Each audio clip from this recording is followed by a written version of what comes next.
Thank you to my client Sam for asking this question during one of our working sessions this morning in my coaching program, Expert on a Mission. What to say when a client tells you your services are too expensive? Well, it means that their perception of your services doesn't meet their expectations.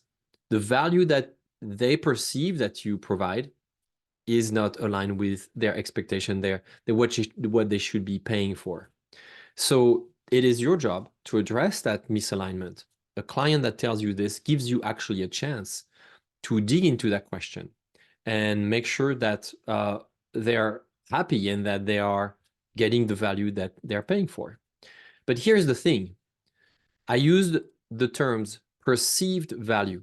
And I say this because many of us do that mistake. We are so busy building our business, delivering our services, managing, controlling, creating, and so on, that we forget to take the time to help our clients perceive the value that we are providing to them in a more accurate way.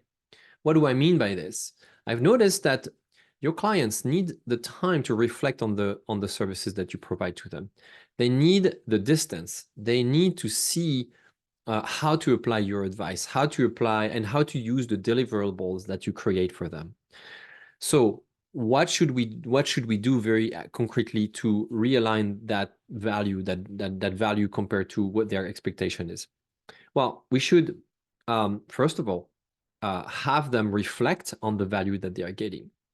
And very often time, it's not because they are getting something that they see the value immediately. So giving them a chance to reflect on the value that they're getting is something critical to create. How do you do this? Well, it could be by sending a quick email with a 2 or 3 questions about your experience that the experience that you've been providing to your clients, and what is it that they've gotten out of your conversations, out of your coaching sessions, out of your consulting engagements?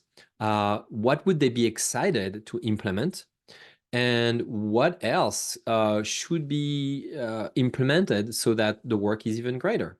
So in other words, it's by engaging your client in that reflective process that they will be able to better perceive the value that they're getting out of you.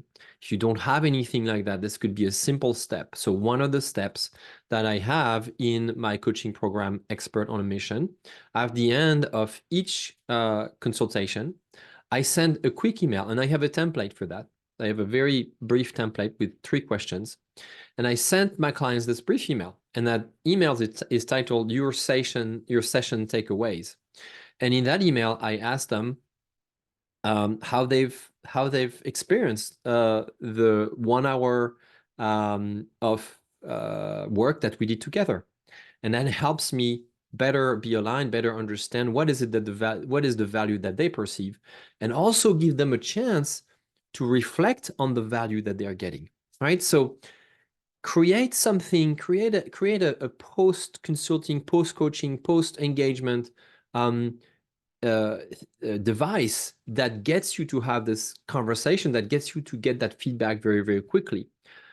You don't have to wait for the end of the year or the end of the month or the end of the engagement. You could do that throughout the engagement. In B2B services, that's something very often done through the use of what is called Net Promoter Score, NPS. It's a 1-question survey that is sent to your clients and that asks them one simple thing: would you recommend our services? And if not, why wouldn't you do it? And if yes, why would you do it? So these are very easy to implement devices that gets you to better control the alignment between the value that you deliver and the perception of the value that you deliver. Keep in mind that when a client tells you you're too expensive, that may come from a misalignment of perception value, but also maybe they just don't have the budget. They just don't have the budget for the value that you set to deliver. So you need to address that problem and figure out what they could afford for a smaller budget. Maybe there will be a decrease amount of value, but maybe that's all they can pay, and you have to respect this, and that's okay. Even in luxury retail, people can afford something relatively inexpensive. If you go to a store of the brand Louis Vuitton, for instance, you can buy the most expensive product, probably tens of thousands of dollars for a bag or an outfit or a pair of shoes. And maybe you can afford something a lot smaller than this for $50 or $25, maybe a keychain only, but it still delivers great value.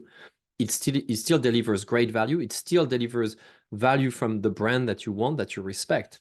And so you have to have this conversation about realigning price to value and say, hey, maybe that, what you're paying for, I'm actually delivering more things that you don't need, and maybe you would need this other thing, and that would decrease your budget and still enable me to work profitably, and that would make you happier and you would get more value out of it.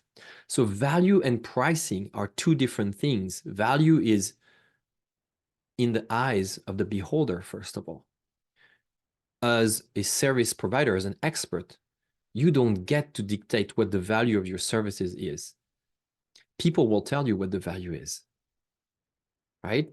So for pricing, this is an essential component. You need to, first of all, identify what value it has for people. So when people tell you, hey, it's too expensive, it may be because what you thought you're delivering as value has a certain price, but your market is not willing to pay for that price. And that's the conversation you need to have. So keep in mind that you're too expensive can have a lot of different significations. And I just gave you today a couple of ways to address this, but there are many other methods. And I'd love to hear your thoughts on this. If you're interested in getting my email template, what I send about my after my consultation, what I send after my work sessions with my clients, just leave me a quick question or a quick comment, and I'll be happy to share it with you. Thank you so much.